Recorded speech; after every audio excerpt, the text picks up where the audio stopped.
Sa meron o sa wala? Sa mga pinakawalang pakayag ni alias Totoy na eksklusibo niyang isinawalat sa akin at sa GMA Integrated News, tila nagsimula na ang soltada ng iba't ibang panig na di umano'y sangkot sa issue ng mga nawawalang sabungero. Saang panig ang yabado at saang panig ang dehado? Taong 2013, umusbong ang electronic sabong o e-sabong. Lalo pa itong tinangkilik noong 2021 nang matigil ang derby sa mga sabungan dahil sa pandemya. Sa taon din kasing ito nakapagrehistro ang mahigit 70 websites ng e-sabong sa Philippine Amusement and Gaming Corporation o PAGCOR. Isa ang Manila Arena sa kilalang sabungan kung saan araw-araw sumusugal ang daang-daang mananaya sa meron o sa wala. Pero kalaunan, hindi lang ito lugar ng pagsusugal sa swerte. Dahil ang ilan, tila minalas at bigla na lang daw naglahong parang mga bula.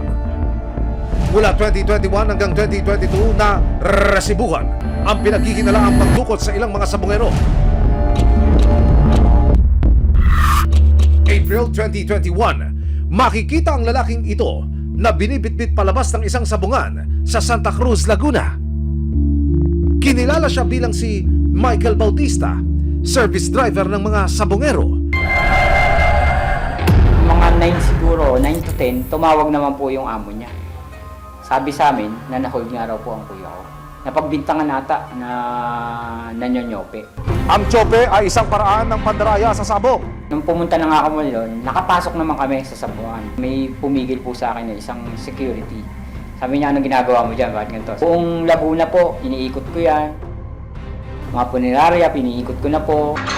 Lahat po ng kulungan, inikot ko po yun. Gabi naman ng January 13, 2022, sunod-sunod na lumabas ang 8 sasakyan mula sa Manila Arena. Kasama na rito ang puting FX na sakay raw ang 6 na lalaki na taga Tanay Rizal. Ito na raw ang huling beses na nakita sila. Mula April 2021 hanggang January 2022, mahigit 30 sabungero pa ang naiulat na nawawala. Hindi na sila nakauwi sa kanilang pamilya sa Bulacan, Laguna, Batangas at Maynila. Ang kabuang bilang umabot na raw sa 34. At ang last known location ng karamihan, mga sabungan. Dahil sa nakaalarmang pagdami ng mga nawawalang biktima, inimbestigahan ito sa Senado. Sa 71 registered e-sabong websites noong 2021, 47 rito pagmamay-ari ng Lucky 8, StarQuest Incorporated. Isa sa investors ng korporasyon ang business tycoon na si Atong Ang. March 2022, ipinatawag siya ng Senado sa pagdinig ng Committee on Public Order and Dangerous Drugs.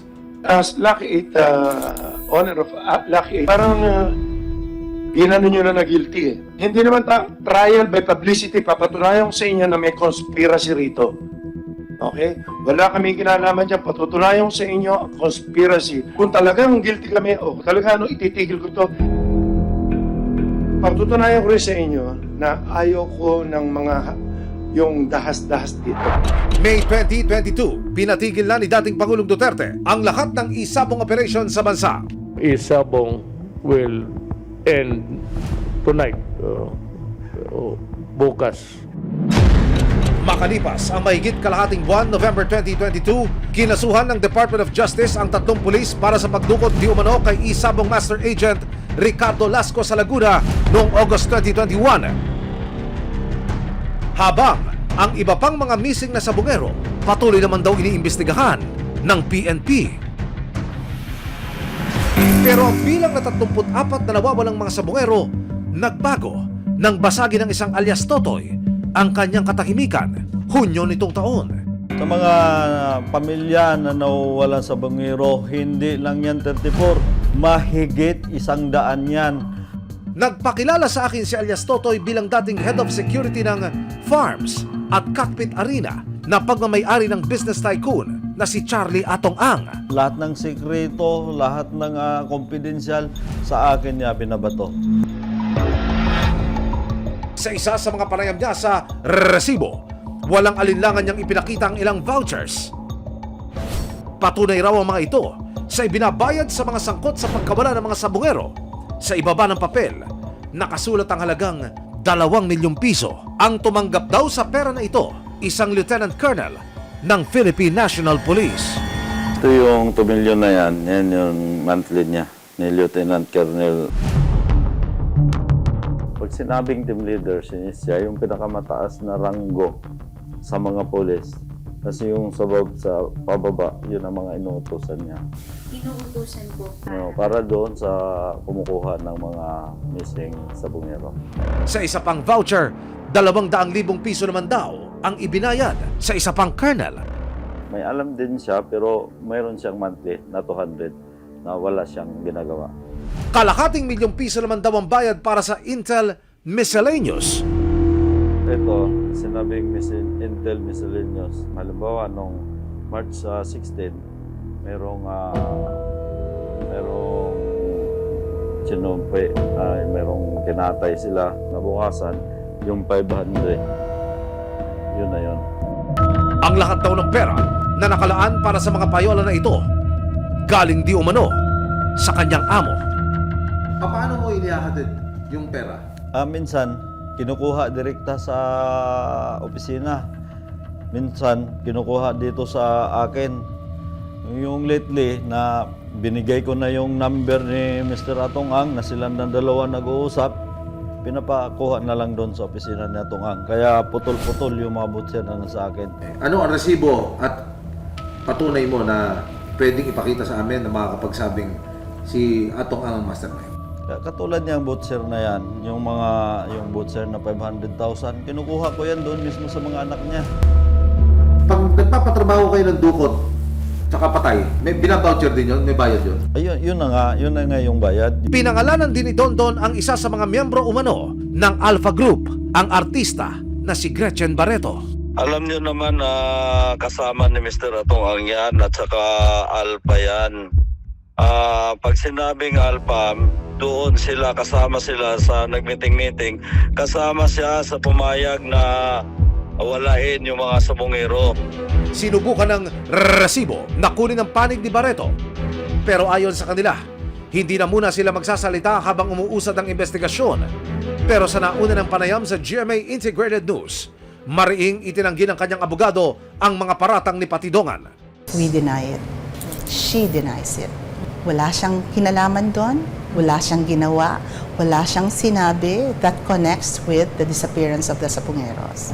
Ang malaking tanong, ano nga raw ba ang dahilan kung bakit pinaliligpit ang mga sabungero?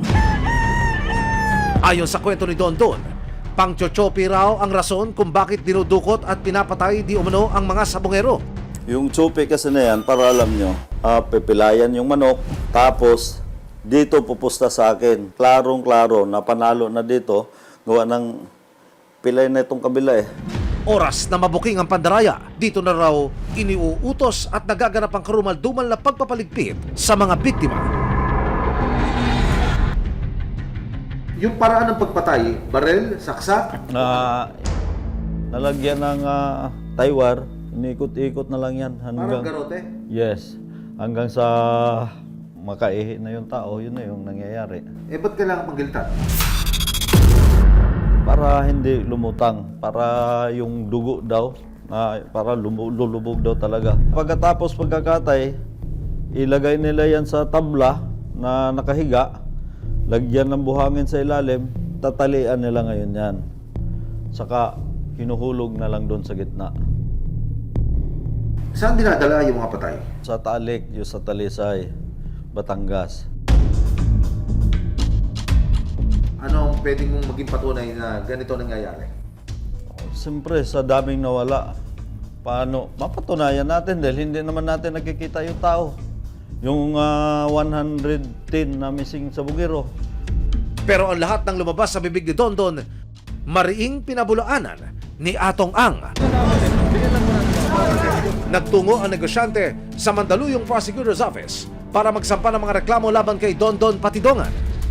Kabilang na ang conspiracy to commit attempted murder with violence against or intimidation of persons, grave threats, grave coercion, slander and incriminating against innocent persons, Wala kami kinalaman lahat dyan. Masyado na kami bugbog. Kailangan na kami lumabas. Kailangan kami lumaban eh. Puro side lang yan, naririnig nyo. Ngayon, gusto ko lang at least maging transparent lang na andito na ako. Gusto ko lumabas lahat ng katotohanan. Tignan nyo na lang. Isang tao na nagsasalita against sa aming mga dissenting tao doon. Mag-isip ka doon. Huwag ka na magsinungaling na magsinungaling. Tinuring kita parang anak ko eh. Hindi ko alam na ganyan kakasama. Pati ako, papatayin mo pa, kikidnapin mo pa ako. Kailangan ko ng proteksyon na ng sarili ko na yan. Tsaka ang grupo namin kawawa na kayo masyado. Pero ang buwelta ni Patidongan, si Ang Di Umano ang may masamang balak sa kanyang buhay at pinilit pa raw siya nitong bawiin ang lahat ng kanyang naging pakayag. Ang pinakamasama nun, pinapapatay na ako. Tanggap ko na sana na ako lang.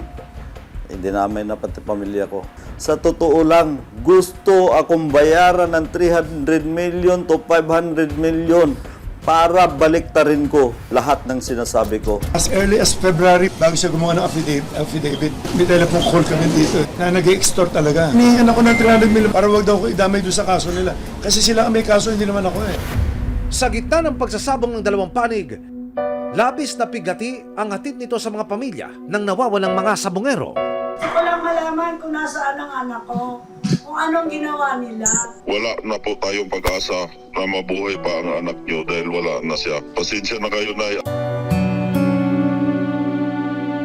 Kaya pa ba sila o mga patay na?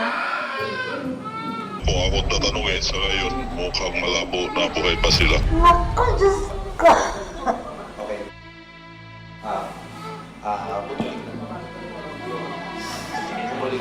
Salamat.